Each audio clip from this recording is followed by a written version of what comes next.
AJ was deeply concerned about you, Jason. We all were. We were speaking constantly to the doctors about your condition. Do you remember AJ talking to Dr. Thomas? Well, I'm sure he did. I don't remember anything in particular. No meetings or private conversations, anything like that? If you're trying to paint Dr. Thomas as a bad guy, you're wasting your time. He is the one common thread in all of this. And that makes him guilty of what? It's not his fault that Durrant stole the tapes with all the notes he had on Michael. Okay, you know what? Forget Dr. Thomas for a second, okay? When Jason was in the coma after the accident, who was with him day in and day out? Oh, the whole family. We were there with him round the clock. We would take turns. And after that? Well, when he didn't show any signs of recovery, we were there with him during the day, but we would go home at night. So that's why he was a lone one. When his heart stopped, it was the middle of the night, and all of a sudden he went into cold blue and almost died.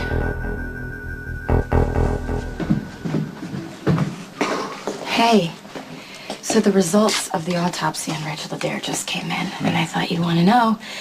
She killed herself. The coroner, sure. It's definitive. That's a relief. All right, you don't seem too happy about the news. Well, you obviously think something else is going on. Sonny, I'm sorry, but I just can't shake this convenient timing thing.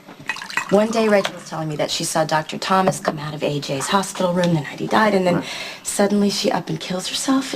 Okay, when you talked to her, did she seem suicidal? No, not at all. And then Dr. Thomas, he saw her shortly after I did. He tells the cops that she seems upset and agitated. You think he's lying? Sonny, I think he's been lying about a lot of things. Okay, what would his motive be to kill AJ? I don't know. That's what totally frustrates me. I don't know. I mean, on paper, it looks like I shouldn't even be investigating this process at all. But there it is. Rachel, she confesses, she kills herself, and Dr. Thomas is in the clear. But your gut is telling you something's off with this guy. It might seem like I'm just grasping at straws here, No. Sonny. Hey, you know, there's a lot of unanswered questions about that. I don't like this shrink. But I'm not going to take a chance with my son. What's done is done. I'm so happy to hear that, because that is a huge weight off my mind.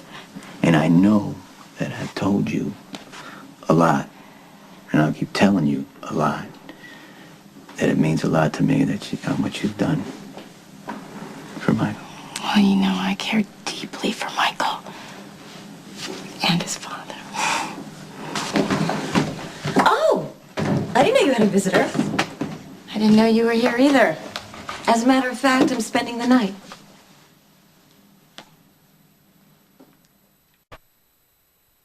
And for the record, we'll get further in this case. You stop presenting the fact that I'm your superior. Yeah, well, thanks for the reminder. Ah, gentlemen, there you are. I'd like you to pull your notes on the Rachel Adair case. You want to wait back to the PCPD to close the file? No, you can't. No, forensics came back. It's officially a suicide.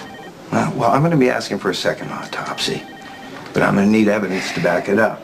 I want you to go back to your notes. I want you to find a mistake that was made at the scene of the crime, signs of a struggle that was overlooked, a chain of evidence that was broken. Find me something. No, we can't admit to a mistake that wasn't made. Whoa, Hotshot, you're not getting this, are you?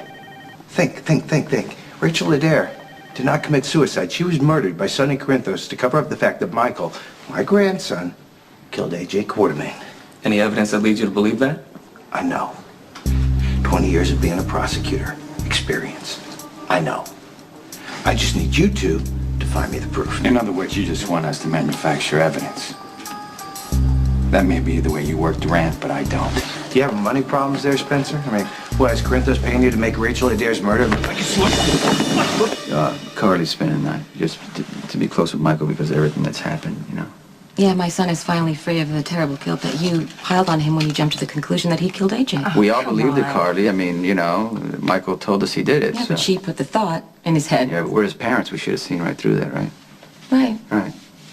And we have a special connection to Michael. Which is exactly why we're all staying here as a family. To reassure him that the nightmare is finally over and he's going to be with the people that he loves. You know what? Michael's been through a terrible ordeal, and the last thing he needs is stress and tension. So, you know what, Sonny? I'm gonna say goodnight. Okay? All right. I'll call you tomorrow. Yeah, you better.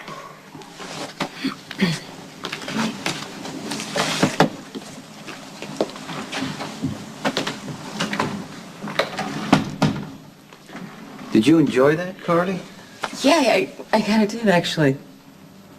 Because running Reese off tonight doesn't change anything long term, so I just want you to know that. I mean, whatever. I mean, but I don't know what you see in that woman, but you're going out with her, so that's your business. I'm happily married to Lorenzo. Sure you are. Lorenzo knows that I'm staying here because of Michael. No, what Lorenzo knows, I'll tell you what Lorenzo knows, is that you're staying at your ex-husband's house. I'm not staying here because of you, Sonny.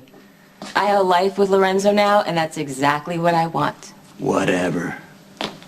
Oh, you don't believe me? No, because you don't believe yourself. This is a mistake. Staying here sends mixed messages. If Michael wakes up, tell him I'll be back in the morning. Carly, you don't have to leave. It's, you know... No, I mean, look at it this way. Now you're free to call Reese and invite her over. What made my heart stop? We never knew. The doctors, they couldn't figure it out? Jason, the accident caused a cerebral edema, which is swelling of the brain. Now, Tony put you on medication to keep your blood pressure down to minimize the swelling. At one point, well, actually, Ned was with you. Your pressure just plummeted, and he had to take you off the medication, which made you stabilized. And then it was a week later. Actually, it was January 17th, to be exact. Your heart stopped. I mean, it was the middle of the night. It was all of a sudden, and the alarms went off, and the ICU staff revived you. Jason was still in a coma, right? Yeah. Well, other than opening your eyes occasionally. You weren't showing any signs of recovery. Actually, the doctors had told us that we should probably prepare for you being in a vegetative state and eventually being institutionalized. He must have been devastated.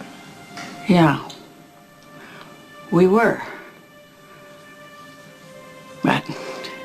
But you were strong. You defied all the odds, and you woke up. You not only woke up, you made a life for yourself, and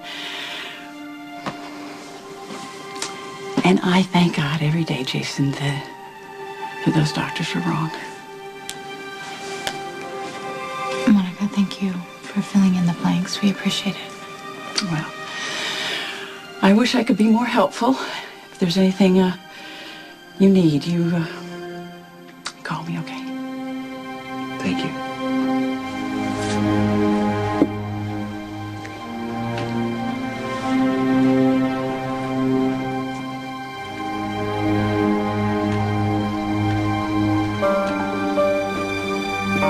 You're wrong.